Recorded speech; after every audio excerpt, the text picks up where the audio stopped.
weligay ismaan odhan urkaygana kumay jirin ume ooridaade amarkaa qoraaye isaseega nagu dhacay waa amurinaga weyne isaseega nagu dhacay waa amurinaga weyne. maalin wanaagsan saaxiibayaal waxaad ku soo dhawaataan qaybta shanaad ee qisadiisa seeg jaceyl waxay ku bilaabanaysaa waxay dalxiis iyo dhul barasho ku jirto ee cawaysba meel ka casuumanaato waxay maalmuhu isguraan waqtiguna uu socdo Suleeqa waxaa loo furay ugu dambeyntii jaamacadii ujeedkeedu ahaa inay wax ka barato waxayna noqotay ardayad u heelan waxbarashadeeda dhinaca kale Samatar si weyn ayuu qalbigeeda magnad ugu noqday oo markasta kama marna waa ay ka fakartaa asaguna wuu soo xiriiriyaa oo ka warqabaa mararka qaarna waqti ay ku wada qaataan oo taleefanka ay inta badan ka wada hadlaan. Suleeqa markan jaceyl dhab ah ayaa haleelay Samatar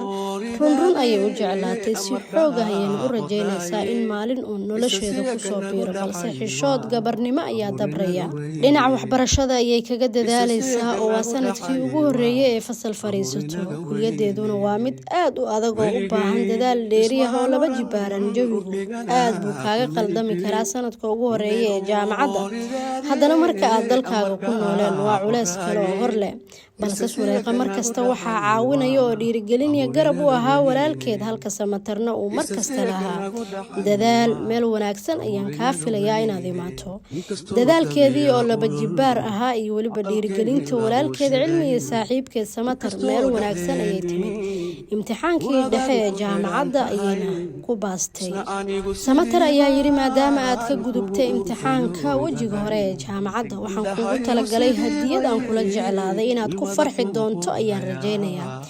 sanadkan dhamaadkiisana waa idin soo booqan doonaa magaaladaada ayaan imaanayaa si kaftan la ayuu yiri soo ima soo dhaweynaysid oo makaa dhabaabay tiri Suleeqa waa iga dhab armaad iga dhumataa ayuu markale kula kaftamay maya waan ku soo dhaweynayaa adiga madaxa ayaad ii saartay waa yahay iga dhuuman ayuu markale kula kaftamay xilligaan magaaladaada u soo martay Suleeqa waxay ku tiri bal iskaan cidna kaa dhuuman mayse hadiyadu haday xabad ninaca noqoto xitaa waad iga gudoomaysaa Soomahan ayuu Samatar yiri kolkaas ay Suleeqa ugu raacisay waxaad keento diidi lahayd malahan waa yahay maalmaha soo socda ayay ku soo gaari doontaa insha Allah dareenka caashaqa ee haleelay Suleeqa waxa uu si dheer xiisaha gubaya qalbigeeda ee u qabto Samatar waxay si hoose u tiri waa markii ugu horeysay aan wax jeclaaday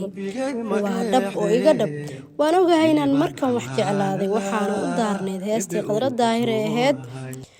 ugubnimo xishood leh iyo mudeel la waabtay afkana kama cadeyn karo ergana uma diran karo caashaqo insiis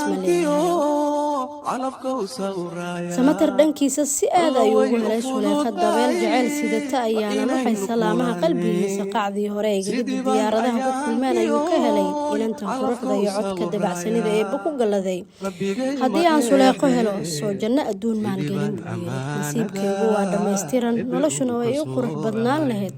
waa inaan u sheegaa inaan doonayo aan u baahanahay ayuu kaligiisa iskula sheekaystay horey Soomaalidu waxay ugu maahmaahday laba kala barida kala warla